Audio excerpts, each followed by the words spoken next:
To Turkey now, where the main opposition CHP party is facing a widening crackdown. Back in March, Istanbul's mayor Ekrem Imamoglu was arrested and suspended from office over corruption allegations.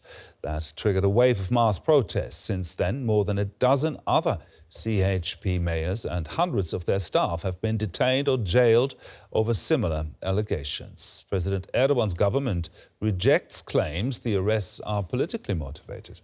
Our correspondent Julia Hahn has this report from Istanbul.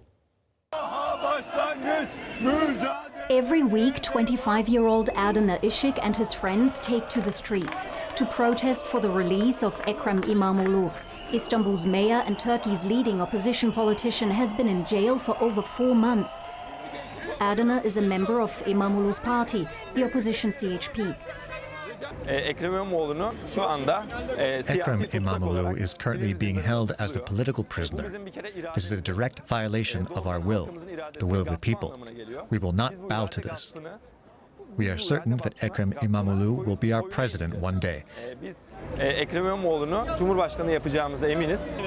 Imamoglu has been at the helm of Turkey's largest city for the past 6 years and was widely seen as President Recep Tayyip Erdogan's main political rival in the next elections in 2028. But in March, he was arrested over corruption allegations and suspended from office. It sparked the biggest street protests in Turkey in over a decade. Imamoglu was recently sentenced to 20 months in jail in one of several other cases pending against him. A lot has changed here in Istanbul since Imamoglu's detention. His face used to be plastered around the city on public buildings. But now there are only a few posters left, as most have been removed. His Turkish X account has also been blocked by the authorities. And across the country, other members of his party have faced judicial pressure. At least 15 mayors and hundreds of their staff have been detained or jailed over graft allegations. Critics say the arrests are politically motivated. What we hear from the reports about these investigations, they seem to be really based on flimsy evidence rather than tangible, real evidence that can incriminate these mayors. And since 2010, we have seen substantial politicization of the judiciary. The entire judiciary is actually disciplined into supporting Erdogan's political agenda. The CHP delivered a major blow to the president's AK party at local elections last year, posing a threat to Erdogan's 22-year rule. This legal crackdown aims to sideline and weaken the CHP as a political force. I would call this as a preemptive move on the part of Erdogan to take over these local governments and resources from the main opposition and make sure that the next general elections, Erdogan will win again. President Erdogan and his government have denied any involvement in the prosecutions and insist that the Turkish judiciary is independent. But Erdogan has openly attacked the CHP. Those who took bribes, who practically held cities under extortion and who put people in a difficult situation and then robbed them were all CHP people. Özgür Özel, the CHP's chairman, who has been leading nationwide anti-government protests, recently warned that Turkey risked drifting into autocracy. Analysts agree. If Erdogan succeeds in this attempt to crack down on the CHP, then Turkey will become a more authoritarian country for sure. Where we still have opposition parties, but they're quite weak, and they really do not have a strong chance to unseat Erdogan, right? So, or the ruling party. And that's exactly what Adana Ishik and his friends are afraid of. They want political change and for people to have a real choice in the next elections. Many young people here in Turkey see no future. I can't look to the future with confidence or make plans for the next few years. That's why we can fight with a little more courage and resilience, because we have nothing to lose. Adana says the opposition must push back, despite the mounting pressure. But he knows it won't be easy. Let's bring in Gareth Jenkins. He's with the Joint Centre's Silk Road Studies Programme and Turkey Centre in Istanbul. Gareth, we just heard fears are growing that Turkey could be drifting into autocracy. Do you agree? Absolutely. I think that the drift started some years ago.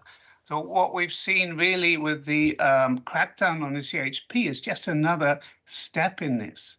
It's not the beginning. It's been happening for more than a decade. Now, with Istanbul's mayor, Imamoglu, and more than a dozen other mayors arrested, how much room does the opposition have to fight back? It's very difficult because Erdogan controls the judiciary. Not every member of the judiciary is necessarily doing what Erdogan says, but a lot of them are doing what they think Erdogan would want. He also controls the internal security services like the police. So the room for mass protests is very limited. The room for applying to the courts is very limited. So the opposition really has to try to find something else in order to put pressure on Erdogan. But there's no indication yet that they'll be able to do so. And of course, Erdogan has benefited from the international community being very silent about what's going on. Now, if we look at the streets, most Turks seem to believe that these arrests are indeed politically motivated. Could that public perception backfire on Erdogan? I think we've already seen a long-term decline in Erdogan's support.